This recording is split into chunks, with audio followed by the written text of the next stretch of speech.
وأصحابه أجمعين. اللهم صل على سيدنا محمد وعلى آل سيدنا محمد كما صليت على إبراهيم وعلى آل إبراهيم في العالمين إنك حميد مجيد. قال الله تبارك وتعالى في كلامه المجيد: أعوذ بالله من الشيطان الرجيم. بسم الله الرحمن الرحيم. قد خلت من قبلكم سنن فسيروا في الأرض فانظروا كيف كان عاقبة المكذبين. هذا بيان للناس وهدى وموعظة للمتقين. ولا تهنوا ولا تحزنوا وأنتم الأعلون إن كنتم مؤمنين. إن يمسسكم قرح فقد مس القوم قرح مثله وتلك الأيام نداولها بين الناس وليعلم الله الذين آمنوا ويتخذ منكم شهداء والله لا يحب الظالمين وليمحص الله الذين آمنوا ويمحق الكافرين. أم حسبتم أن تدخلوا الجنة ولما يعلم الله الذين جاهدوا منكم ويعلم الصابرين. وَلَقَدْ كُنْتُمْ تَمَنَّوْنَ الْمَوْتَ مِنْ قَبْلِ أَنْ تَلْقَوْهُ فَقَدْ رَأَيْتُمُوهُ وَأَنْتُمْ تَنْظُرُونَ. قال المؤلف والمفسر رحمه الله تعالى: أدام النفع بعلومه وعلومكم في الدارين آمين. إلى أن قال: ولا تهنوا ولا تحزنوا وأنتم الأعلون إن كنتم مؤمنين. قال المفسر: ثم قال تعالى مسليا للمؤمنين: ولا تهنوا ولا تضعفوا بسبب ما جرى ولا تحزنوا وأنتم الأعلون إن كنتم مؤمنين. العاقبة والنصرة لكم أيها المؤمنون. اب مفسر رحمۃ اللہ علیہ سورۃ آل عمران کی ان آیات مبارکہ کی تفسیر فرماتے ہیں کہ اللہ تبارک و تعالی نے مومنوں کو تسلی دیتے ہوئے ارشاد فرمایا: ولا تہنوا، یہ وہن سے ہے کہ کمزوری کیوں دکھاتے ہو، کیوں ضعف اختیار کرتے ہو، بسبب ما جرا، کہ جو واقعات پیش آئے مسلمانوں کے لیے بہت بڑا امتحان آیا، اور جب ایک کافر نے اعلان کیا، بدبخت نے، قدمات محمد صلی اللہ علیہ وسلم، کہ حضور صلی اللہ علیہ وسلم شہید ہو گئے، تو صحابہ بالکل ان کے دل و دماغ جو تھے وہ بھی کام چھوڑ گئے، اور صحابہ کمزور ہو گئے کہ حضور صلی اللہ علیہ وسلم بھی ہم سے جدا ہو گئے، اور یہ ان کے لیے کوئی معمولی سا حادثہ تو نہیں تھا۔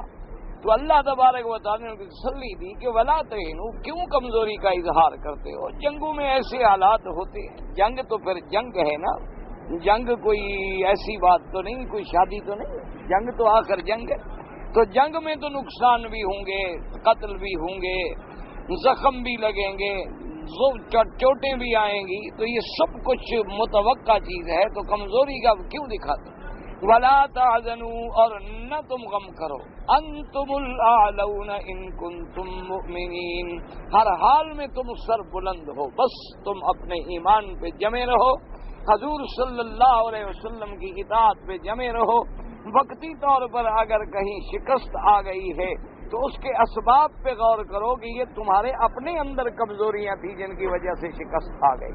اگر تمہارے اندر وہ کمزوریاں نہ ہوتی تو مومن تو کبھی شکست نہیں کھا سکتا۔ اور پھر یہ بھی تمہارے لیے خوشخبری ہے کہ انجام تمہارا ہے، عاقبت تمہاری ہے، دنیا میں بھی اور آخرت میں بھی۔ اور کافر اور مشرک جو ہیں ان کے لیے دنیا بھی برباد ہے اور آخرت بھی برباد، خسرت دنیا والآخرہ، نہ ان کی دنیا میں کامرانی ہے اور نہ آخرت میں کام۔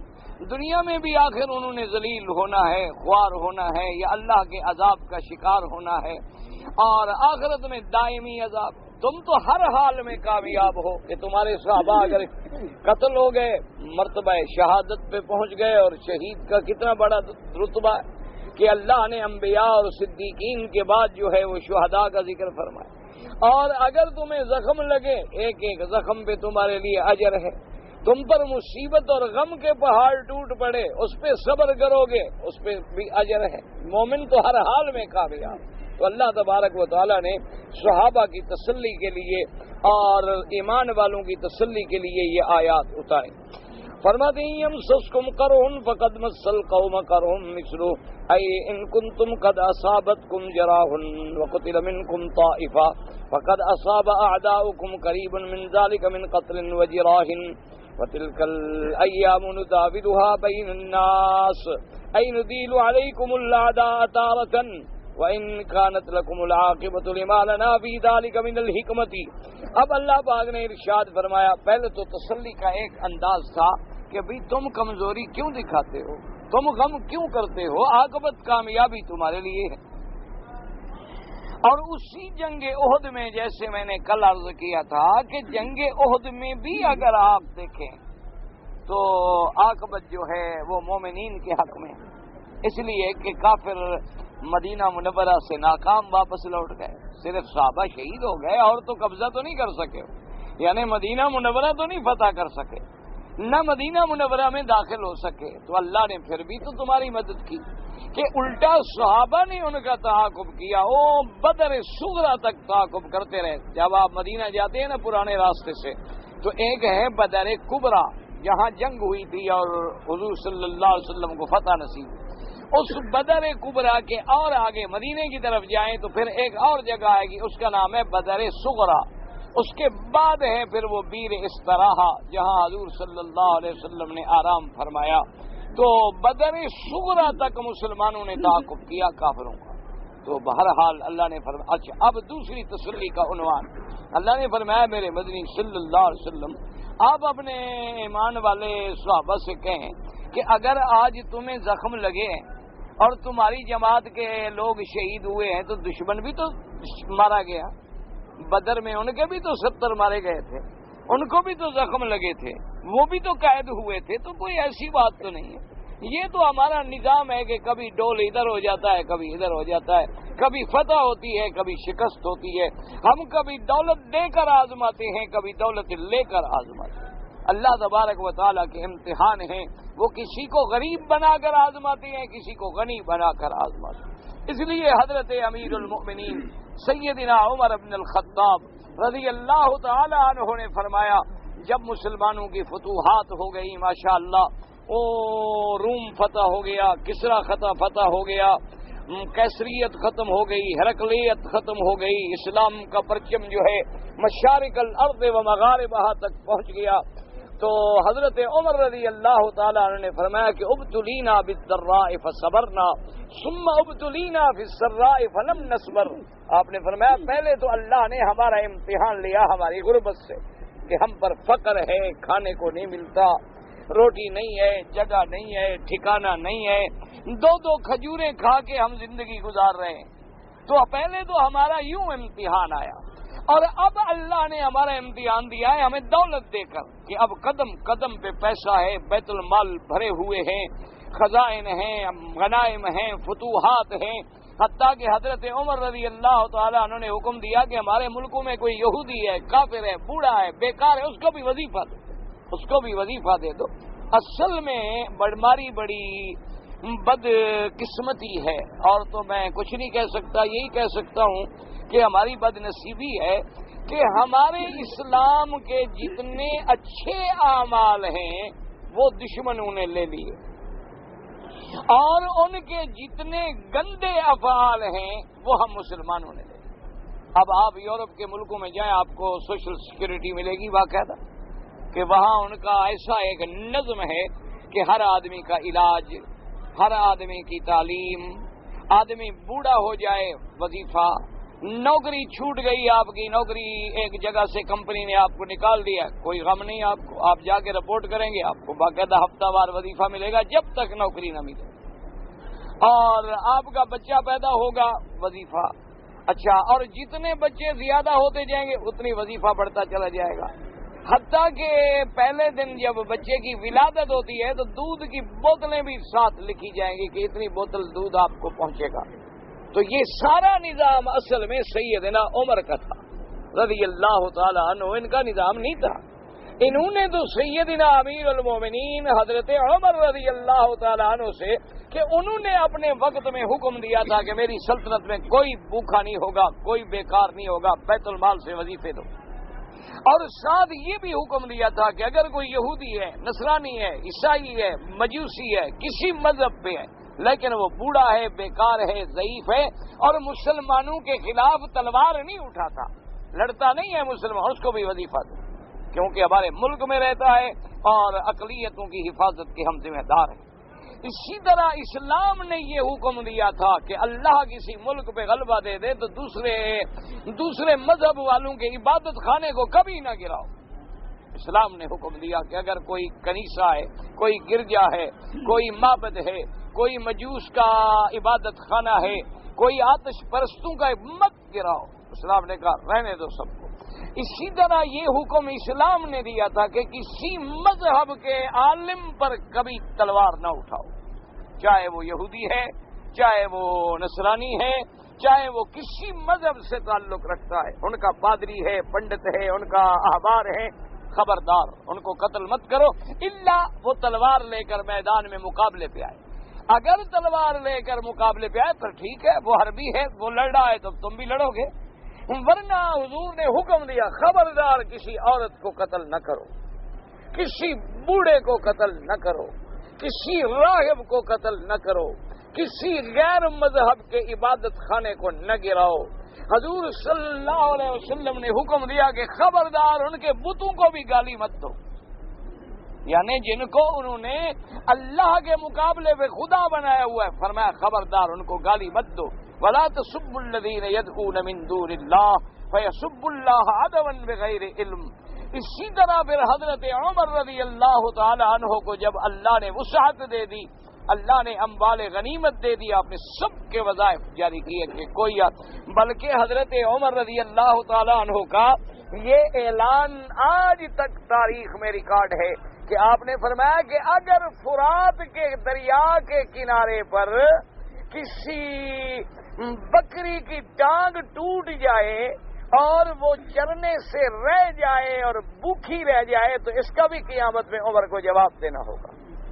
اور آپ نے فرمایا کہ اگر میرے دور میں کسی دریا کے کنارے پہ کوئی کتا بھوک سے مر گیا اس کا بھی میں جواب دے ہوں کہ چاہے کتا ہے، حیوان تو ہے نا، جاندار تو ہے، اس کے اندر روح تو ہے، اس کی ہم نے حفاظت کرنی ہے، اس کو ہم نے انتظام دینا ہے۔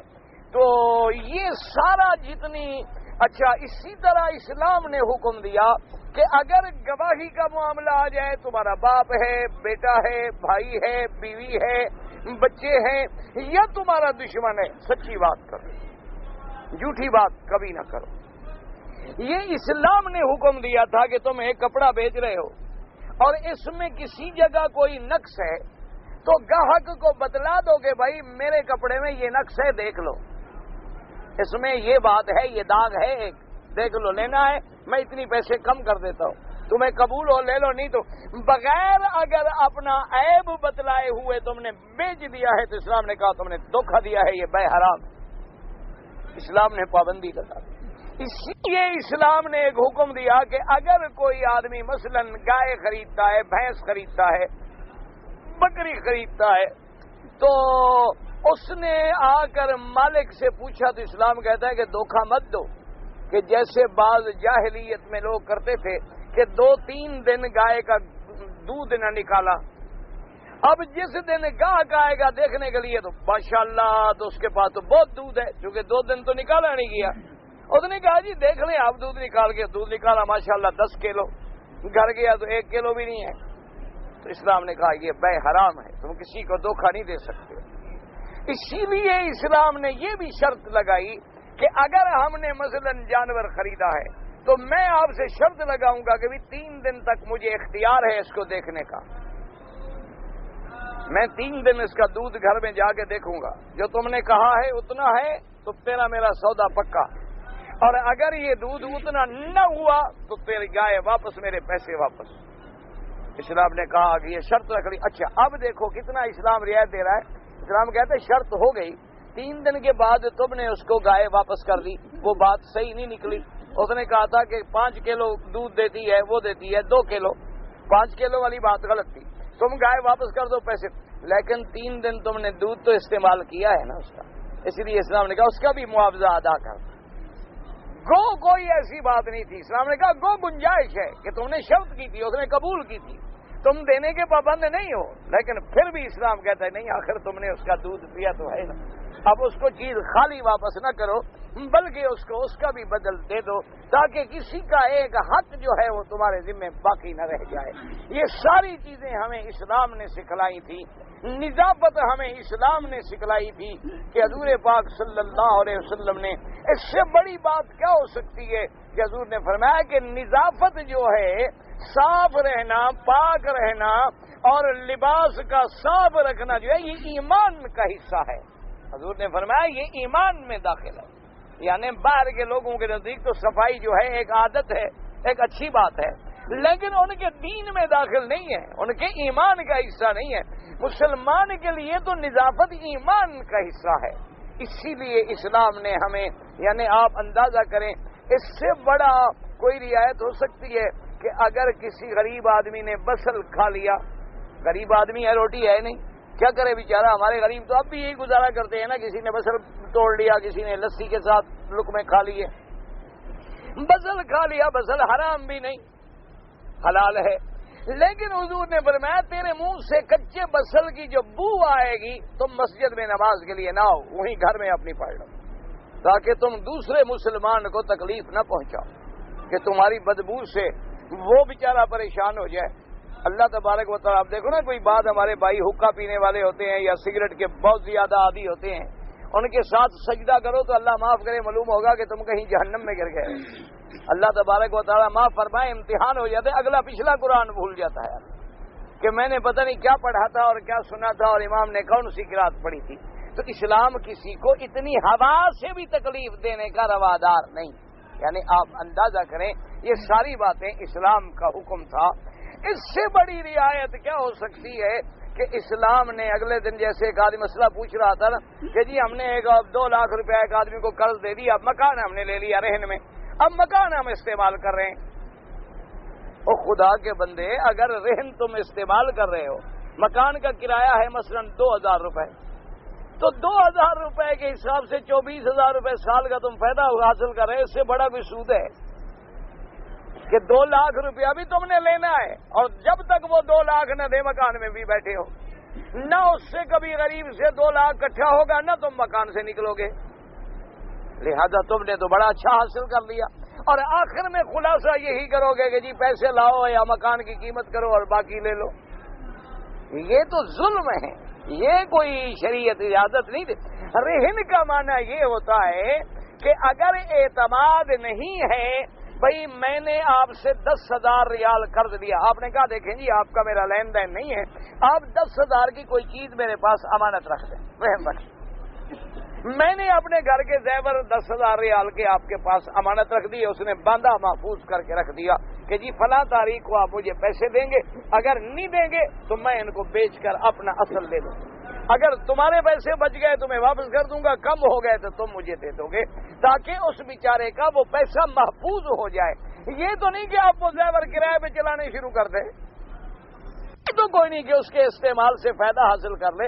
اسلام اتنا بلند ہے کہ ایک اللہ کے ولی, اللہ ان کی قبر پہ کروڑوں رحمتیں فرمائے, ایک مکان میں رہتے تھے, کچا مکان تھا, اور جب لکھا جاتا تھا پہلے دور میں, آپ کو یاد ہے کہ سیاہی ہوتی تھی اور کانے کی قلمیں ہوتی تھی, تو جب لکھتے تھے تو سیاہی رہ جاتی تھی تو مٹی ڈال دیتے تھے کہ بھی خشک ہو جائے. اس وقت یہ نئی چیزیں تو ایجاد ہوئی نہیں تھی کہ بھی یہ سیاہی پروف کاغذ رکھ دو یا یہ رکھ دو, یا بھی پین ایسے آ گئے ہیں کہ وہ سیاہی زیادہ پھیلتی ہی نہیں. وہ پہلا دور تھا. تو انہوں نے مکان جس میں رہتے تھے اس کی دیوار بوسیدہ تھی, اس سے تھوڑی سی مٹی لے کے اس خط پہ ڈال دی اور خط خشک ہو گیا, بند کیا. رات کو جب سوئے تو خواب میں تنبیہ ہوئی کہ تم نے یہ مکان رہنے کے لیے کرائے پہ لیا ہے, مٹی تو نہیں خریدی, تم نے جو مٹی استعمال کی ہے تو مالک سے اجازت لی ہے. اب اندازہ فرمائیں اسلام کتنا اہم ہے, لیکن ہم نے اس کو. حضرت حاجی امداد اللہ رحمۃ اللہ علیہ کے بارے میں لکھا ہے, حضرت حاجی صاحب مہاجر مکی کے نام سے جو مشہور تھے, مکہ میں فوت ہوئے, جنت المعلا میں دفن ہوئے, اور بڑے بڑے علماء ان کے بیعت تھے، مرید تھے، بہت اللہ والے لوگ تھے۔ تو ایک دفعہ پرانے دور کی بات ہے، مکہ مکرمہ میں رہتے ہوئے مدینہ منورہ جا رہے تھے حضرت۔ اونٹوں کا سفر ہوتا تھا اس دور میں، اونٹ کرائے پہ ہوتے تھے اور قافلے چلتے تھے۔ ایک دوست نے آ کر حضرت کی خدمت میں ایک خط پیش کیا۔ اس نے کہا حضرت مدینہ شریف میں نے سنا ہے آپ جا رہے ہیں، یہ ایڈریس لکھا ہوا ہے، یہ خط فلاں آدمی کو مدینے میں پہنچانا ہے۔ آپ نے فرمایا بیٹا ٹھہر جاؤ، میں آپ کا خط لے جاؤں گا لیکن اونٹ والا آ جائے۔ اس نے کہا حضرت خط آپ نے لے جانا ہے، اونٹ والے کا کیا تعلق ہے میرے خط کے ساتھ؟ انہوں نے فرمایا کہ نہیں، جب میں نے اونٹ والے سے کرایہ طے کیا مدینہ منورہ کا، تو جو میں نے اس کو سامان دکھلایا ہے اس میں یہ خط شامل نہیں تھا۔ اب اس خط کا جب وزن بڑھ جائے گا تو قیامت میں کون جواب دے گا؟ یا تو وہ اونٹ والا راضی ہو جائے کہ بھی ڈال دو، اگر وہ راضی نہیں ہوتا تو میں نہیں لے جاتا۔ اور آج ہمارا تو اچھا آدمی وہ ہوتا ہے کہ اگر ایئر لائن 20 کلو الاؤ کرے تو وہ 100 کلو لے جائے۔ کہتے ہیں بڑا قابل آدمی ہے، سفر کا بڑا ماہر ہے کہ 20 کلو وزن میں، 20 کلو کندھے پہ، 20 کلو ہاتھ میں۔ اور جو وہاں ڈپٹی پہ کھڑے ہوتے ہیں کاؤنٹر پہ، وہ اگر مہربان ہو جائیں ماشاءاللہ تو 200 کلو ڈال دو۔ پوچھو ان سے بھی تمہارے ابا کی ایئر لائن ہے، تم تو خود ملازم ہو، تمہیں کیا حق پہنچتا ہے کہ تم کسی کو کہہ دو کہ 40 کلو زیادہ ڈال دو؟ تم تو خیانت کے ارتکاب کر رہے ہو، بددیانتی کر رہے ہو، تم تو مجرم ہو۔ جیسے سامان لے جانے والا مجرم ہے، غلط رعایت دینے والا بھی تو مجرم ہے۔ تو یہ باتیں جو تھیں آج تو ہمیں یہ عجیب لگتی ہیں نا، نئی باتیں لگتی ہیں کہ پتہ نہیں یہ مولوی لوگ پتہ نہیں کون سی زمانے کی باتیں کر رہے ہیں۔ اب تو دور بدل گیا بھائی، اب تو ترقی یافتہ لوگ ہی وہی ہوتے ہیں جو دوسرے کی ٹکٹ پہ چلا جائے۔ ٹکٹ کسی کی، سفر کوئی کر رہا ہے، پاسپورٹ کسی کا، فوٹو کسی کا ہے، کہتے ہیں نہیں بڑا قابل آدمی ہے جی، اچھا قابل آدمی ہے۔ کیا مطلب ہے قابلیت کا؟ انا للہ و انا الیہ راجعون۔ تو یاد رکھیں، تو اسلام نے ہمیں سکھلایا تھا، اسلام نے ہمیں سبق دیا تھا کہ بھئی تم تو مومن ہو۔ اللہ نے فرمایا یمسسکم کرہ، اگر تم کو زخم پہنچے، فقد مس القوم کرہ مثلہ، تو اس قوم تمہاری مخالف جو ہیں کافر، ان کو بھی تو پہنچے۔ تمہارے آدمی شہید ہو گئے، ان کے نہیں مارے گئے بدر میں؟ تو انہوں نے تو ہمت نہیں آ رہی اور تم مسلمان ہو کے بزدلی دکھلا رہے ہو۔ اللہ تبارک و تعالی نے ایک دوسرے محبوبانہ انداز میں اللہ پاک نے اپنے پیارے مومنین بندوں کو تنبیہ فرمائی اور فرمایا یاد رکھو یہ فتح شکست کا تلک الایام نداولها بین الناس، یہ تو ہم دنوں کو پھیرتے رہتی ہیں، کبھی غلبہ، کبھی مغلوب، کبھی کامیابی، کبھی ناکامی، یہ تو ہماری حکمتیں ہیں اس کے اندر۔ وَلِيَعْلَمَ اللَّهُ الَّذِينَ آمَنُوا وَيَتَّخِذَ مِنكُمْ شُهَدَاءَ وَاللَّهُ لَا يُحِبُّ الظَّالِمِينَ۔ اللہ تبارک و تعالی نے فرمایا کہ جنگ میں ہم کبھی شکست دیتے ہیں، کبھی فتح دیتے ہیں۔ کیوں شکست کیوں دیتی ہیں؟ تاکہ تمہارا امتحان ہو جائے کہ سچے ایمان والے کون ہیں۔ اور شکست کیوں دیتی ہیں؟ وَيَتَّخِذَ مِنكُمْ شُهَدَاءَ، اگر شکست نہیں ہوگی تو پھر تمہیں شہادت کیسے ملے گی؟ پھر مرتبہ شہادت پہ کیسے پہنچو گے؟ اگر ہمیشہ تم کامیاب رہو، ہمیشہ تم غالب رہو، ہمیشہ تم جیتتے رہو، جب تمہیں تکلیف نہ پہنچے مرتبہ شہادت تمہیں کیسے ملے گا؟ اللہ تبارک و تعالیٰ کی حکمت۔ وَلِيَعْلَمَ اللَّهُ الَّذِينَ آمَنُوا وَيَتَّخِذَ مِنكُمْ شُهَدَاءَ وَاللَّهُ لَا يُحِبُّ الظالمین۔ اور کبھی کسی کے دل میں یہ شبہ ہو سکتا ہے کہ آج کافروں کو جو فتح ہو گئی ہے، اللہ تو اپنے پیاروں کی مدد کرتے ہیں، دشمنوں کی مدد نہیں کرتے۔ اللہ نے فرمایا ان کی فتح کو یہ نہ سمجھنا کہ میں انہیں محبوب رکھتا ہوں، بلکہ اللہ کسی ظالم کو محبوب نہیں رکھتے۔ محبوب تو تم میرے ہو، لیکن میری حکمتیں ہیں، کبھی میں اپنے محبوبوں پر بھوک مسلط کر دیتا ہوں، کبھی میں اپنے پیاروں پر تکلیفیں مسلط کر دیتا ہوں، کبھی میں اپنے پیاروں کو آزمانے کے لیے دکھوں میں ڈال دیتا ہوں۔ اس لیے میرے نبی پاک کی حدیث مبارک ہے، آقا انعامدار سرکار مدینہ نے ارشاد فرمایا، آپ نے فرمایا شد ابتلاء الانبیاء فالامثل ثم الامثل۔ حضور نے فرمایا کہ سب سے زیادہ تکلیفیں، سب سے زیادہ مصیبتیں انبیاء پہ آتی ہیں۔ انبیاء کے بعد جیسے جیسے درجہ ہوتا ہے اتنی بڑا امتحان ہوتا ہے، جیسے شان بڑی ہوگی اتنی امتحان بھی بڑے ہوں گے۔ اس لیے میرے آقا کی دوسری حدیث میں ہے، فرمایا اوذیت فی سبیل اللہ لم یؤذ نبی قبلی قط او کما قال رسول اللہ صلی اللہ علیہ وسلم۔ حضور نے فرمایا میں اللہ کے راستے میں اتنی تکلیفیں دیا گیا ہوں، مجھ سے پہلے کسی نبی پہ ایسی تکلیفیں نہیں گزری، کیونکہ سب سے بڑا شان کس کا ہے؟ محمد مصطفیٰ۔ تو اس لیے سب سے بڑا امتحان بھی محمد مصطفیٰ صلی اللہ علیہ۔ دیکھیں نا، ایک پرائمری پڑھنے والا پرائمری جماعت کا امتحان دے گا، لیکن جو ایم اے کر رہا ہے، جو پی ایچ ڈی کر رہا ہے، تو اتنی بڑی کتابوں کا امتحان دے گا۔ تو جتنی علم بڑھتا جائے گا امتحان بڑھتا جائے گا، جتنی شان بڑھتی جائے گی اتنی امتحان بڑھتا چلا جائے گا۔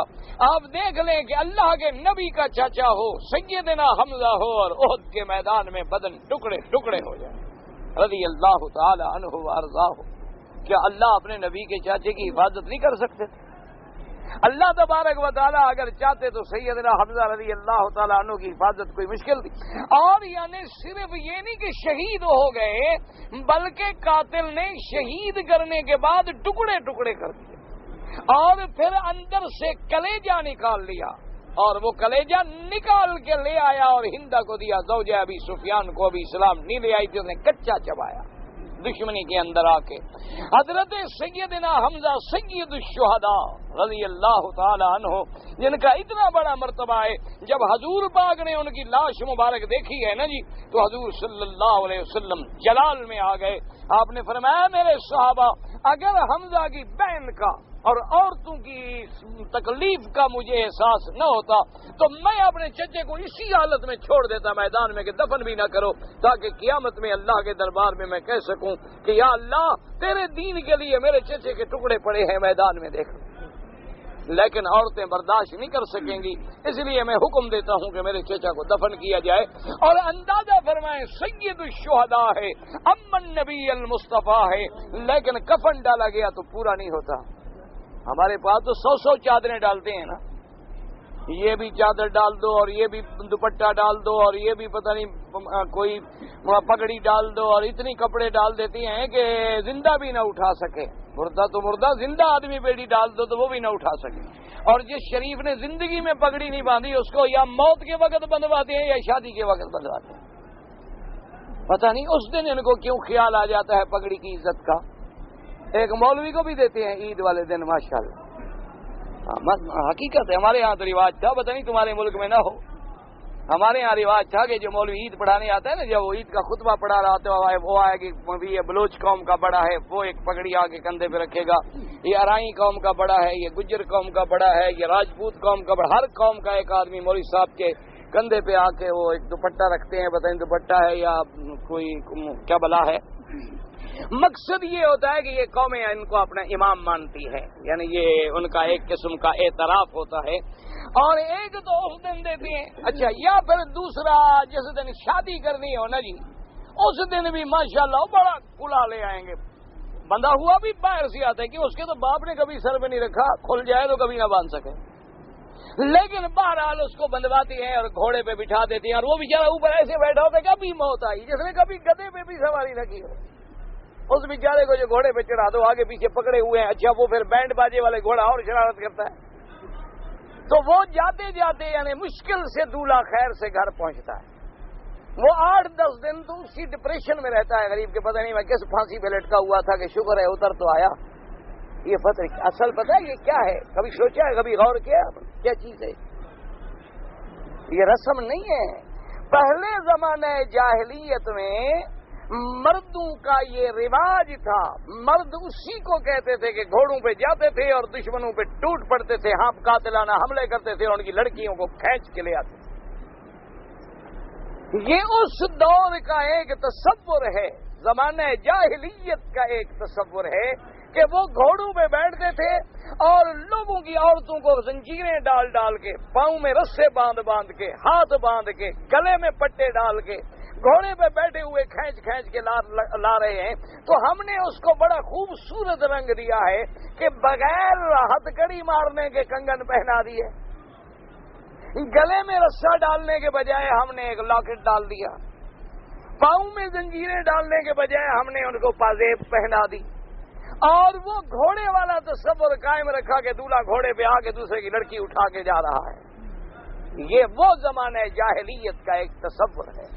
ورنہ اللہ کے بندے اب کاریں آ گئیں، گاڑیاں آ گئیں، موٹریں آ گئیں، اب گھوڑے پہ تم جنگ نہیں کرتے ہو، باقی یہ شادی گھوڑے پہ ضرور کرنی ہے. نہ مجھے آخر کوئی وجہ سمجھاؤ کہ آگے پیچھے تو تم گاڑیاں استعمال کرتے ہو، یا تو محرم والے دن گھوڑا لے آتے ہو کہ حضرت حسین کو اس نے شہید کرایا تھا، اس کی عزت کرو. تصور دیکھو بھائی، جس گھوڑے نے حضرت حسین کو کربلا میں گرا دیا ہو اور وہ یہاں بھاگ کے آ گیا ہو، اس کو ڈنڈے مارے جائیں یا عزت؟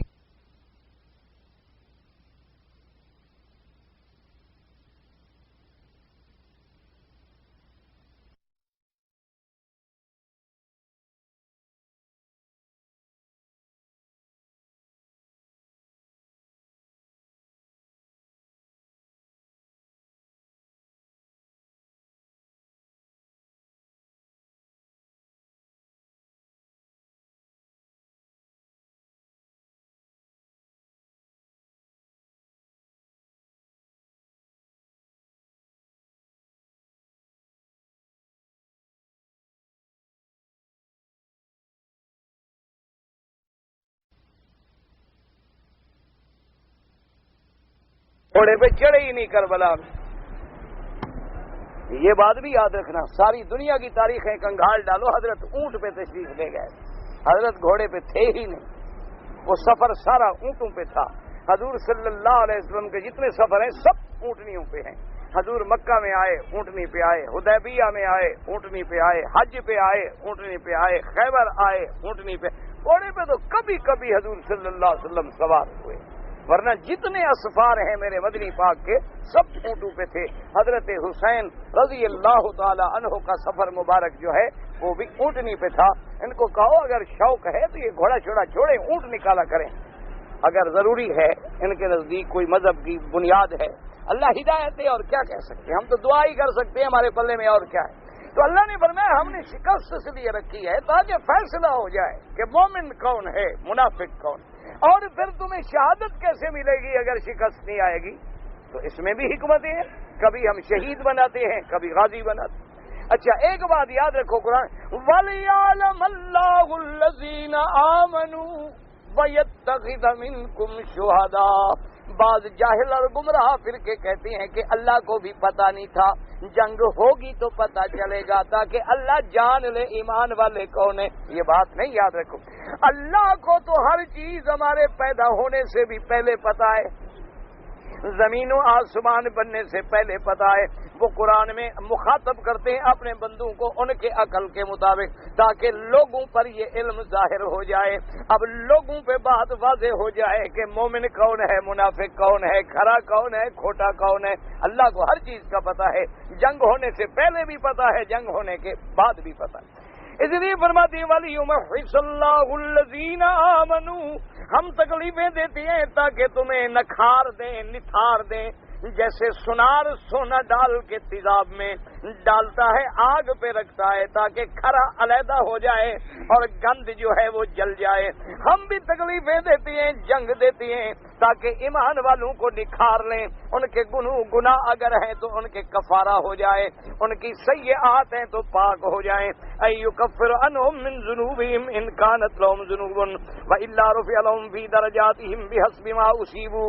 جیسے کہ بعض علماء نے مثال دی ہے کہ آدمی اگر دیکھو ایسے کوئی کپڑے کو مارنے لگے، لوگ کہیں گے پاگل ہو گیا، لیکن دھوبی کپڑے کو مارتا ہے، ہر کوئی کہتا ہے ذرا اچھی طرح مارنا بھائی، ذرا اچھی طرح صاف ہو جائے. تو اللہ بھی اپنے بندوں پہ امتحان ڈالتی ہے تاکہ پاک ہو جائیں، کھڑے ہو جائیں، گناہ معاف ہو جائیں، دھل جائیں، صاف ہو جائیں.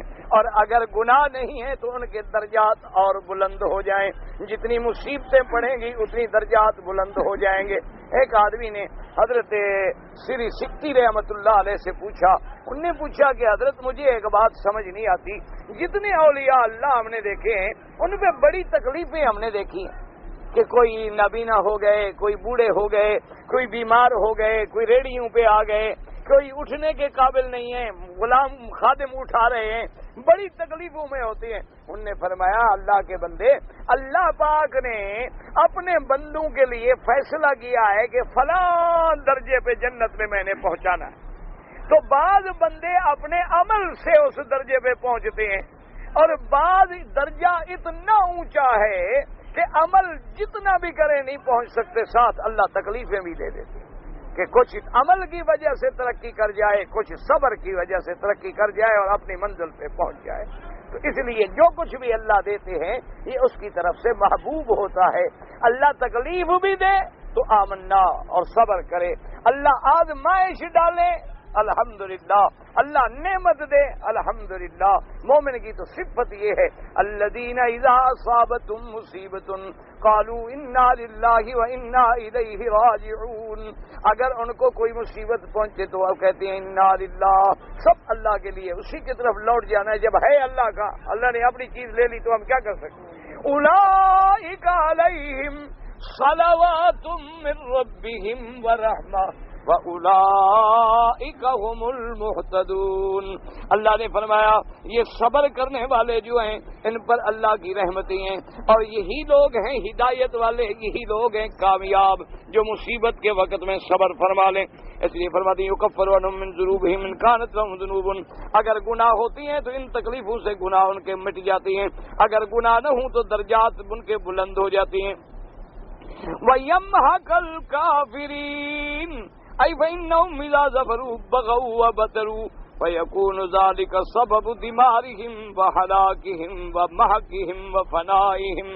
اللہ نے فرمایا میرے مدنی صلی اللہ علیہ وسلم جب جنگ ہوگی مسلمانوں کو اگر تکلیف آئے گی تو درجے بلند ہو گئے، اور کافر جنہوں نے اللہ کے پیاروں کو تکلیف پہنچائی ہے ان کے گناہ بڑھ گئے، ان کو ان گناہوں کی وجہ سے پھر اللہ برباد کریں گے، ان پہ عذاب ڈالیں گے، ان پہ فنا آئے گی، ان پہ ہلاک آئے گی کہ تم نے میرے محبوبوں سے جنگ لڑی ہے، تم نے میرے پیاروں کو ستایا ہے، تو پھر اس کا اللہ ان کو بھی عذاب زیادہ سے زیادہ دیں گے۔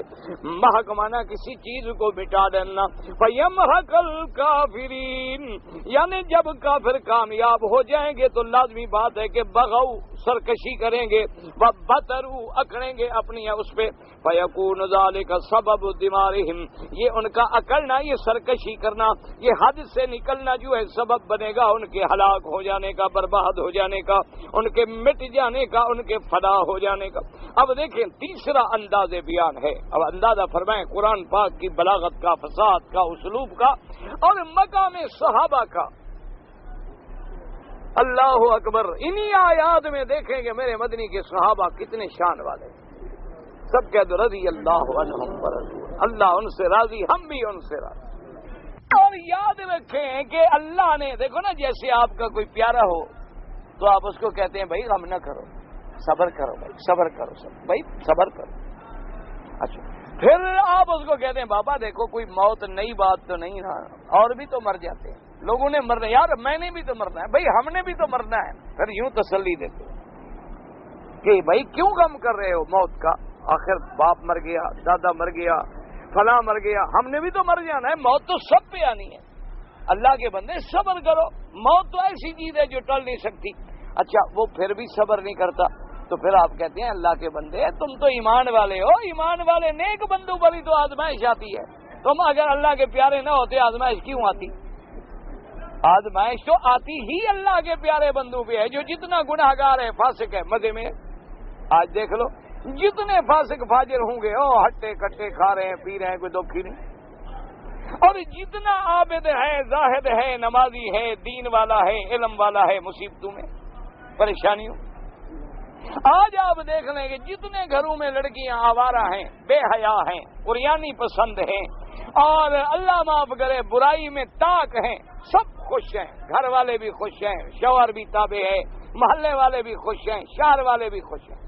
اور اگر بیچاری کوئی عورت صالحہ ہے، قرآن پڑھنے والی، نماز پڑھنے والی، تہجد پڑھنے والی، سارا گھر اسی پہ ناراض ہے، شوہر بھی کہہ رہے یار پتہ نہیں مجھے پتا ہوتا کہ ملوانی میرے گلے میں پڑ گئی، میں بیوی تو نہیں لے آیا جی، میں تو مولوی صاحب گھر میں لے آیا ہوں، ہر وقت تقریر، ہر وقت قرآن، جب دیکھو قرآن کھول کے بیٹھی ہے، پتہ نہیں مجھے بددعا کر رہی، اس بھی اسی پہ ناراض ہے، گھر والے بھی اسی پہ ناراض ہیں، تو یہ تو فطری بات ہے۔ پھر آدمی کہتے ہیں اللہ کے بندے تم پہ تکلیف آ گئی تو تم اللہ کے پیارے ہو، اپنے پیاروں پہ آزمائے۔ اب دیکھیں خداوند قدوس نے صحابہ کی کیسے پہلے کیا ان کو ارشاد فرمایا کہ کیوں غم کرتے ہو، کیوں بزدلی دکھا، لا تہنوا ولا تحزنوا وانتم الاعلون ان کنتم مؤمنین، ہرگز غم نہ کرو، کمزوری نہ دکھاؤ، آخر تمہاری کامیابی اور نصرت ہے۔ پھر کہا کہ اچھا اگر تم غم کرتے ہو، اس لیے کہ صحابہ شہید ہو گئے، تمہیں زخم لگے، ان یمسسکم کرہن فقد مس القوم کرہن مثلو، میرے نبی کے پروانوں کیوں غم کرتے ہو زخموں کا، تمہارے دشمنوں کو بھی تو بدر میں زخم لگے تھے، کیوں غم کرتے ہو اپنے شہیدوں کا، تمہارے دشمنوں کے بھی بدر میں مارے گئے تھے، اگر وہ جی رہے ہیں تو تم بھی تو صبر کرو۔ اب پھر تسلی اللہ، اب تیسرا انداز ہے، فرمایا ام حسبتم ان تدخلوا الجنت، کیا تم گمان کرتے ہو کہ ہم جنت میں چلے جائیں اور امتحان کوئی نہ ہو؟ اتنی بڑی نعمتیں حاصل کر لو، آزماؤ نہیں۔ تم ایک مٹی کا برتن خریدتے ہو تو دیکھتے ہو ٹوٹا ہوا تو نہیں ہے، اور میں بندے خرید کر کے جنت دوں تو میں بھی نہ دیکھوں کہ میرے بندے کیسے ہیں، میں نے بھی تو پھر اپنے بندوں کو آزمانا ہے نا۔ تم اگر 4 آنے کا برتن خریدتے ہو، دیکھ رہے ہو، کپڑا خریدتے ہو، کبھی یوں کھینچتے ہو، کبھی یوں کھینچتے ہو، کبھی عرض دیکھتے ہو، کبھی طول دیکھتے ہو، کبھی کہتے جی آگ لگا کے دیکھو ریشم اصلی ہے کہ نکلی ہے، نکالو جی 4 تاریں کپڑے کی، لگاؤ آگ، دیکھو جی اگر جلتا ہے کہ نہیں جلتا۔ تو تم کپڑا خریدنا ہو 2 ریال 20 ریال 100 ریال کا تو آگ میں ڈالتے ہو، تو میں نے جنت کے سودے کرنے ہیں اپنے بندوں سے، تو بغیر آزمائش کے ایسے جنت دے دوں؟ بس دروازے کھلے پڑے ہیں، بھاگ جاؤ۔ اس لیے فرمایا پھر ہم الف لام میم احسب الناس ان یترکوا ان یقولوا آمنا وهم لا یفتنون، اللہ نے فرمایا کیا گمان کرتے ہیں لوگ کیسے چھوڑ دیے جائیں گے، ان کی آزمائش نہیں ہوگی؟ نہیں، امتحان ہوں گے۔ اس لیے اب انداز یہ ہے مقام صحابہ کہ اللہ اپنے محبوب کے محبوب کو کیسے منا رہے ہیں، کیسے راضی کر رہے ہیں، کیسے انداز ہیں، کیسے خطاب ہے، یہ شان صحابہ ہے۔ تمہیں ہمیں تسلی دینے کے لیے محلے والے آتے ہیں، میرے مدنی کو تسلی دینے کے لیے اللہ جبریل بھیج رہا ہے، اللہ قرآن بھیج رہا ہے۔ اندازہ کریں عظمت صحابہ کا رضوان اللہ تعالی علیہم۔ ام حسبتم ان تدخلوا الجنت ولما يعلم الله الذين جاهدوا منكم ويعلم الصابرين، اي احسبتم ان تدخلوا الجنت ولم تبتلوا بالقتال والشدائد، کیا تم نے یہ گمان کر رکھا ہے کہ جنت میں داخل ہو جاؤ گے، تمہارا امتحان نہیں ہوگا نہ قتال سے نہ تکلیفوں سے؟ کما قال تعالی فی سورۃ البقرہ ام حسبتم ان تدخلوا الجنت ولما يأتكم مثل الذين خلوا من قبلكم مستهم البأساء والضراء وزلزلوا، ان پر بھی تو امتحان آئے جو تم سے پہلے گزر چکے ہیں۔ اور جیسے اللہ فرماتے ہیں اب الف لام میم احسب الناس ان يتركوا ان يقولوا آمنا وهم لا يفتنون الآية، ولهذا قال تعالى ها هنا ام حسبتم من تدخلوا الجنة ولما يعلم الله الذين جاهدوا منكم ويعلم الصابرين، اي لا يحصل لكم دخول الجنة حتى تبتلوا الى الله منكم المجاهدين في سبيله والصابرين على مقاومة الاعداء۔ اللہ نے فرمایا جنت میں جانا ایسے تو مفت میں نہیں مل جائے گا، جنت میں جانے کے لیے بھی تو امتحان ہوں گے، اللہ دیکھیں گے، اللہ جانچیں گے، اللہ کھول دیں گے کون تم میں سے مجاہد ہے، کون تم میں سے صبر کرنے والا ہے، دشمن کے مقابلے پہ جمنے والا ہے۔ اور ہمارے نے فرمایا کہ اس میں اشارہ تھا کہ تم درے پہ نہ جم سکے، بھائی اللہ دیکھیں گے نا جمنے والا کون ہے اور جمنے والا کوئی نہیں۔ اللہ کے نبی نے جو فرمایا تھا کہ یہاں سے نہیں ہٹنا، تو اس میں 50 صحابہ تھے، 11 جو تھے وہ عظیمت کے پہاڑ ثابت ہوئے، آخر وقت تک لڑتے رہے، شہید ہو گئے، اور باقی جو تھے وہ رخصت پہ عمل کر کے بیچارے اتر آئے کہ اب تو فتح ہو گئی ہے، اب کیا ہو گیا، اب تو کوئی بات نہیں۔ لیکن اللہ نے فرمایا نا ہم نے تو امتحان لینا ہے کہ کون مقام صبر پہ اعلیٰ درجے پہ پہنچا ہے اور کون نہیں پہنچا. وَقَوْلُهُ تبارک و تعالی. اچھا اب ایک اور انداز ہے. وَلَقَدْ كُنْتُمْ تَمَنَّوْنَ الْمَوْتَ مِنْ قَبْلِ أَنْ تَلْقَوْهُ فَقَدْ رَأَيْتُمُوهُ وَأَنْتُمْ تَنْظُرُونَ. آج صحابہ کی موت پہ غم کیوں کرتے ہو؟ یہ موت تو تم نے خود مانگی تھی. آج پریشان بیٹھے ہو. تم ہی تو کہتے تھے نبی پاک کو نہیں مدینے میں اندر نہیں باہر جا کے لڑیں گے. تم ہی نے تو مشورہ دیا تھا. تم نے تو خود موت مانگی تھی, سامنے آ گئی, تو اب کیوں پریشان ہوتے ہو؟ پھر تم نے مانگا, ہم نے دے دیا. تمہاری تمنا تھی نا کہ ہم باہر جا کے لڑیں گے, ہم بھی مقام بدر کی طرح مرتبے حاصل کریں گے, تو ہم نے دے دی. تمہاری تمنا پوری ہو گئی, پھر کیوں گھبراتے ہو؟ پھر کیوں پریشان ہوتے ہو؟ وَلَقَدْ كُنْتُمْ تَمَنَّوْنَ الْمَوْتَ مِنْ قَبْلِ قد كنتم ایھا المؤمنون قبل هذا اليوم. اس دن سے پہلے تتمنون لقاء العدو تحترقون علیہ. تم تو چاہتے تھے کہ ہمارا دشمن سے مقابلہ ہو جائے, ہماری دشمن سے بٹ بھیڑ ہو جائے. تم تو دشمن پہ خار کھائے بیٹھے تھے, جل رہے تھے دشمن سے مقابلے کے لیے.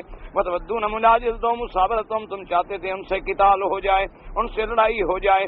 فهكذا حصلكم الذي تمنيتموه وتركتموه ودونكم فقاتلوا وصابروا. جو تم نے مانگا ہم نے تمہیں دے دیا, اب پھر لڑو, صبر کرو, برداشت کرو.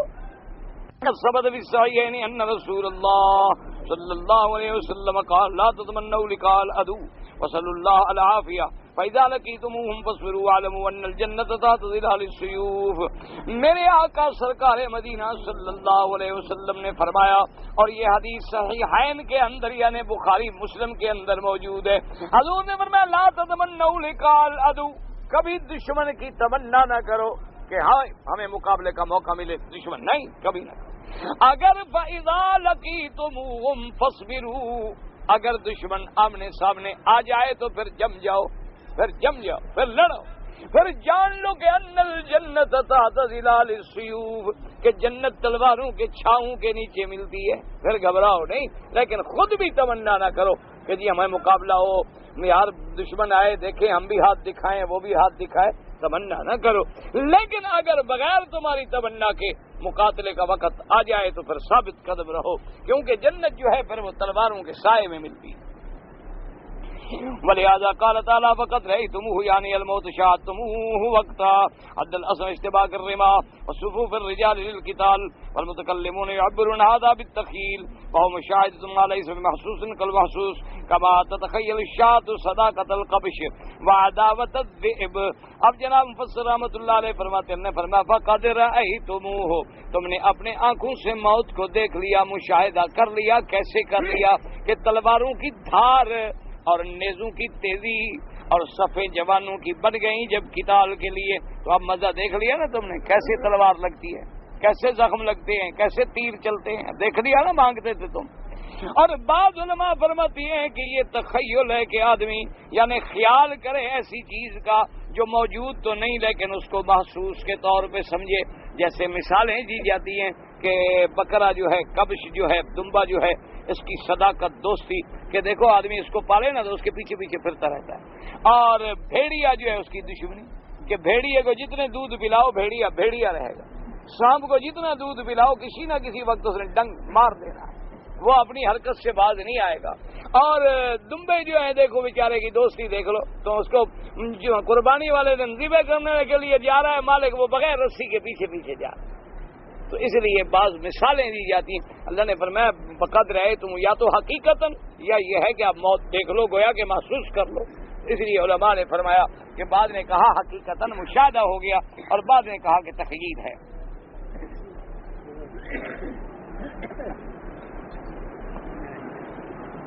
کہ ہمارے یہاں کچھ لوگ جو ہیں گھر میں نکاح پہلے پڑھ لیتے ہیں اور پھر کچھ عرصے کے بعد محکمے میں لے جاتے ہیں قاضی کے پاس, اور پھر وہاں دوبارہ نکاح کراتے ہیں اور یہ شو کرتے ہیں کہ ہماری شادی ابھی ہو رہی ہے. بھائی اصل بات یہ ہے کہ شریعت میں تو نکاح وہی ہے کہ جو لڑکا لڑکی اپنے اولیاء ولیوں کی رضامندی سے نکاح ہو, خطبہ پڑھا جائے, گواہ ہوں, اعلان ہو, لوگوں کو پتہ چلے کہ نکاح ہوا ہے, تو یہ شریعت میں تو نکاح ہو گیا. لیکن بعض قانونی مجبوریاں ایسی ہوتی ہیں کہ ابھی کاغذات مکمل نہیں ہوئے، ان نے کاغذات ٹھیک کرا کے بعد میں جا کے محکمے سے بھی کرا لیا، کوئی بات نہیں، ورنہ نکاح تو وہی پہلا جو ہے وہ شرعن ہو گیا۔ لیکن بعض قانونی مجبوریاں ایسی ہوتی ہیں کہ اس کی تکمیل کے لیے آدمی دوبارہ جا کے ریکارڈی تکمیل کراتا ہے، تو کوئی حرج نہیں، کوئی ایسی بات نہیں، کوئی نکاح ٹوٹتا چھوٹتا نہیں ہے، لہذا ڈبل ہو گیا، پکا ہو گیا، اور خطرہ بطرہ نہ کرو، نکاح بڑا مضبوط ہوتا ہے۔ لیکن بہتر یہی ہوتا ہے کہ ایک ہی دفعہ کاغذات مکمل کر کے محکمے میں کرایا جائے تاکہ باقاعدہ شریعت کے مطابق اور اعلان ہو، سب کچھ ہو۔ کہتے ہیں جی کہ اگر ایک ناظر قرآن پڑھنے والا تجوید و ترتیل سیکھے تو یہ افضل ہے، فرض نہیں۔ ہاں، گزارش یہ ہے کہ یہ مسئلہ نہیں ہے کہ حافظ کے لیے ہے، قرآن نے حکم دیا وَرَتِّلِ الْقُرْآنَ تَرْتِيلًا، وہاں یہ نہیں کہا کہ صرف حافظ پڑھے، قرآن کو صحیح مخارج کے ساتھ پڑھنا سب کی ذمہ داری ہے۔ باقی فرق یہ ہے کہ حافظ کے لیے زیادہ اہمیت ہے کہ اس نے پھر امام بننا ہے، تراویح پڑھانی ہے، اور عام آدمی ناظرے پڑھنے والے کے لیے، لیکن یہ تو نہیں کہ وہ بھی غلط پڑھے، وہ بھی اپنی تصحیح مخارج کی لازم ہے۔ حافظ کے لیے اور زیادہ، یہ نہیں کہ حافظ کے لیے تو ہیں اور غیر حافظ کے لیے ضروری نہیں، وہ جیسے اندر آئے پڑھتا ہے نا۔ ہاں، ایک حدیث میں آتا ہے کہ ایک آدمی ہے یقرأ القرآن ویتتعتع، حضور نے فرمایا کہ ایک آدمی ہے قرآن پڑھتا ہے لیکن بیچارے کی زبان لڑکھڑاتی ہے، صحیح لفظ نہیں نکال پا رہا، لیکن پھر بھی لگا ہوا ہے، تو اللہ نے فرمایا میں اس کو دوہرا اجر دوں گا، کہ محنت تو کر رہا ہے نا، وہ غریب کیا کرے۔ اب دیکھو نا جی، جیسے ہمارے بعض لوگ ابھی آتے ہیں بیچارے 40 سال 50 سال کے بعد حرم نصیب ہوا، اب نماز نصیب ہوئی، پہلے ان غریبوں نے کبھی نماز پڑھی نہیں، نہ قرآن پڑھا، نہ ان کو کوئی صورت آتی ہے۔ اب بڑھاپے میں جب غریب محنت کریں گے تو صاف بات ہے کہ ان کی زبانیں تو نیل حرف ادا کریں گی نا، جیسے بچے کی زبان تو فوراً پھر جاتی ہے نا۔ اب بوڑھے آدمی کی زبان جو ہے، جیسے مسئلہ ہے نا کہ بوڑھے طوطے کو پڑھانا ہو تو بڑا مشکل ہے، تو اس لیے بہرحال اس کو بھی اللہ اجر دیتے ہیں۔ باقی ہر آدمی کوشش یہ کرے کہ کم از کم 2 صورتیں 3 صورتیں جو نماز میں پڑھتا ہے وہ کسی حافظ کے بعد بیٹھ کے تصحیح کرا لے تاکہ قرآن غلط نہ پڑھے۔ بعض اوقات ایسی فوش غلطی ہو جاتی ہے کہ آدمی کافر ہو جاتا ہے، اللہ تبارک و تعالی معاف فرمائے۔ لیکن یہ نہیں کہ حافظ کرے اور دوسرا نہ کرے۔ کہتے ہیں جی ایک آدمی نے مجھے کہا ہے کہ میلاد کرنا جو ہے یہ بدعت حسنہ ہے اور اس میں بڑا ثواب ہوتا ہے۔ دیکھو بھی ایک بات یاد رکھو، پہلے تو یہ ہو نہیں سکتا، چنگاری چنگاری ہوتی ہے، یہ ایک بات یاد رکھو۔ ایک آگ ہے، آپ کہیں گے یہ آگ تو بڑی اچھی ہے، بڑی خوبصورت ہے کہ اس میں ہم نے لکڑی ڈالی تھی سندل کی، اور یہ آگ جو ہے یہ ہے کیکر کی آگ ہے، بدعت ہے، وہ کبھی اچھی نہیں ہوتی۔ جہاں بدعات حسنہ کا ذکر آیا ہے وہ لغوی مراد ہے، لغوی، وہاں اصطلاحی شرعی مراد نہیں ہے۔ جیسے کہ حضرت عمر رضی اللہ تعالیٰ عنہ نے جب لوگ دیکھا کہ لوگ مختلف حافظوں کے پیچھے کھڑے تراویح پڑھ رہے ہیں، کوئی 10 آدمی ادھر ہیں، کوئی 20 ادھر ہیں، کوئی 50 ادھر ہیں، آپ نے فرمایا اللہ کے بندے سارے ایک قاری کے پیچھے کیوں نہیں اکٹھے ہوتے ہو؟ علیحدہ علیحدہ جو پڑھ رہے ہو نمازیں، نماز تو ہو رہی ہے، لیکن بہتر یہ ہے کہ تم ایک قاری حضرت ابی ابن کعب رضی اللہ تعالیٰ عنہ جو سب سے بڑے قاری قرآن تھے، ان کو حضرت عمر نے حکم دیا کہ مہربانی کر کے کل سے آپ تراویح پڑھائیں، سب آپ کے پیچھے پڑھیں۔ تو دوسرے دن جب حضرت عمر آئے تو دیکھا کہ آگے ابی ابن کعب ہیں اور پیچھے سب صحابہ ایک جماعت ہے۔ آپ نے فرمایا نعمت البدعۃ ھذہ، یار یہ کیا ہی اچھی بدعت ہے۔ حالانکہ حضرت عمر کا عمل تو سنت ہے، علیکم سنتی و سنت الخلفاء الراشدین، تو بدعت کا کیا معنی ہوا؟ معنی یہ ہے لغوی طور پہ، اصطلاحی طور پہ نہیں۔ باقی رہا میلاد کے بارے میں میرے بھائی، اگر یہ دین کا کوئی 1 کروڑواں حصہ بھی ہوتا تو یاد رکھو حضور ہمیں حکم دیتے کہ کرو، کیوں؟ ہمارا ایمان ہے دین مکمل ہو گیا میرے مدنی کے زمانے میں۔ اگر یہ دین میں شامل ہے تو میرا نبی حکم دیتے، اگر حضور نے حکم نہیں دیا تو وہ بات کبھی دین میں شامل نہیں ہو سکتی۔ اور اگر اس پہ ثواب ملتا ہے تو جن لوگوں نے گردنیں کٹا کر ثواب حاصل کیا ہے تو حضرت ابو بکر، حضرت عمر، حضرت عثمان، حضرت علی وہ ثواب چھوڑ دیتے۔ تمہیں 1400 سال کے بعد ثواب سمجھ آیا، ان کو سمجھ نہیں آیا، وہ یہ مسئلہ نہیں سمجھ سکے۔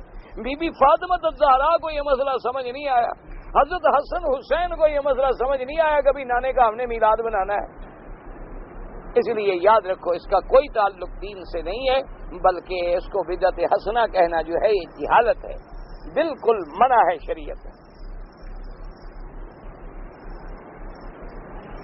موت آدمی کو دفن کے کرا پتہ نہیں کیا طرح. ہاں اگر مرنے کے وقت غسل دیا جائے اور خوشبو لگائی جائے بالکل جائز ہے. اسی لیے حکم ہے نا کافور ڈالا جائے، اسی لیے حکم ہے کہ بیری کے پتے پانی میں گرم کر کے نہلایا جائے. اس وقت صابن تو تھے نہیں نا، تو تاکہ بدن صاف ہو جائے، خوشبو لگے، کیونکہ اللہ تبارک و تعالیٰ کو خوشبو محبوب ہے، میرے نبی پاک کو خوشبو محبوب ہے اور حضور کی سنت ہے، اس لیے خوشبو لگانا منع نہیں. جو چیز ثابت ہے وہ ثابت ہے. اگر ایک آدمی جنب کی حالت میں تھا اور پانی میں گر گیا تو غسل ہو جائے گا. انما الاعمال بالنیات. اگر گرتے وقت نیت کر لی اور کلی کی باقاعدہ جو شریعت کا احکام ہے کہ باقاعدہ ہاتھ دھوئے، کلی کی، ناک میں پانی دیا، سب کچھ کیا، نیت کر لی تھی. اگر بغیر نیت کے گرا ہے تو نیت کے بغیر جو ہے علماء نے لکھا نہیں ہوگا، اس کو باقاعدہ غسل کرنا چاہیے. بعض فرماتے ہیں کہ غسل تو ہو جائے گا لیکن اس کے لیے وہ ثواب مرتب نہیں ہوگا. لیکن اصل بات یہی رکھے کہ نیت انما الاعمال بالنیات. میں رمضان کے بعد اگر عمرہ کروں، اگر رمضان کے بعد عمرہ کریں اور آپ اسی سال حج کریں، اگر آپ نے حج نہیں کرنا کوئی بات نہیں، کوئی پابندی نہیں. اگر آپ نے اسی سال حج کرنا ہو تو پھر آپ کا حج تمتع ہوگا. آپ کو مینا میں حج تمتع کی ایک بکری دینی ہوگی، بس، اور کوئی بات نہیں، کوئی منع نہیں.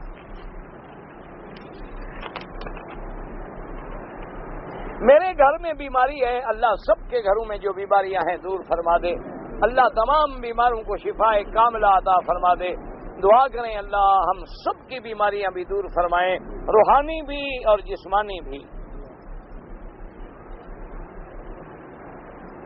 یہ اپنا ساتھی جو خط لائے ہیں نا مولانا عمر صاحب قریش صاحب کا، مجھے بعد میں مل لیں عشاء کے بعد 10-15 منٹ کے بعد اسی جگہ.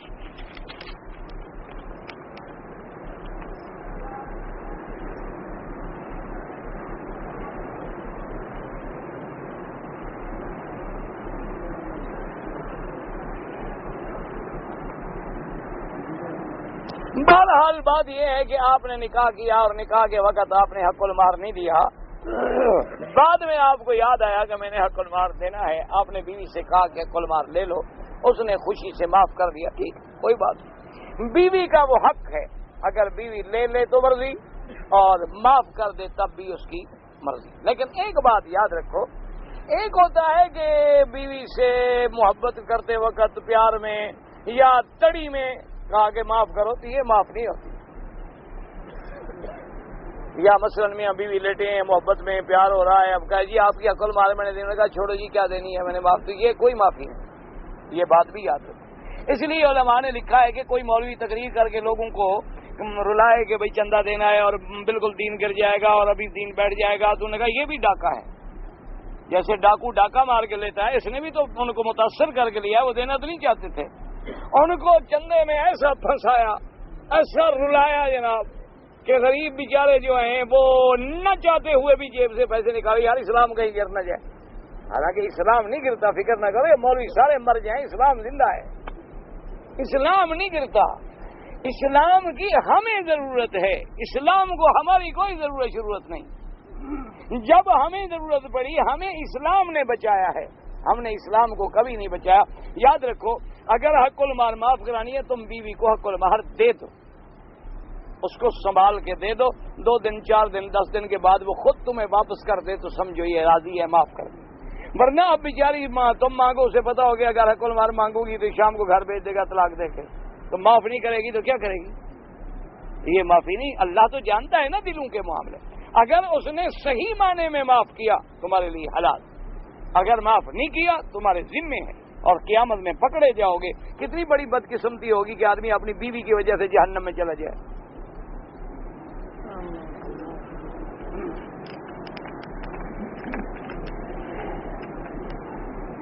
میں ایئر انڈیا میں سفر کر رہا تھا، اس میں جو مجھے گوشت دیا گیا تو وہ لازمی بات ہے کہ عملہ کافر ہے، ایسا گوشت نہ کھائیں. کیونکہ جو مشرک کا، وثنی کا، ہندو کا ذبح شدہ ہو حرام ہے، نجس ہے بالکل. کوئی خدا نہ خاصا 4 گھنٹے میں آدمی فوت نہیں ہو جاتا. 3 4 5 گھنٹے کی زیادہ سے زیادہ فلائٹ ہوگی نا بمبئی دہلی کی، اور کیا ہوگی تو فوت تو نہیں ہو جاتا آدمی بغیر گوشت کے. آپ یا تو سفر کرنے سے پہلے لکھوا دیں کہ بھی مجھے ویجیٹیرین چاہیے، سبزی چاہیے. ہندو سبزی کا تو رسیا ہے، وہ تمہیں سبزی دے دے گا، کوئی ایسی بات نہیں. لیکن مجھے تو وہ بھی اچھی نہیں لگتی سچی بات. ہم خود بھی سفر کرتے ہیں کئی دفعہ، حالانکہ ہندو کا ہوٹل بھی ہو، چیز پکی ہو، کوئی حرام نہیں ہے، کھا سکتے ہو، لیکن بس طبیعت نہیں مانتی.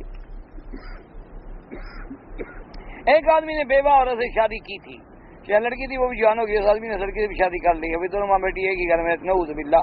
ایک آدمی نے شادی کی، اس سے پہلے ایک لڑکی، اس سے بھی شادی کر لی، اور ماں بیٹی دونوں ایک گھر. ماشاءاللہ، انا للہ و انا الیہ. اللہ کے بندے توبہ کرو، استغفار کرو، چھوڑو لڑکی کو. جو کشمیر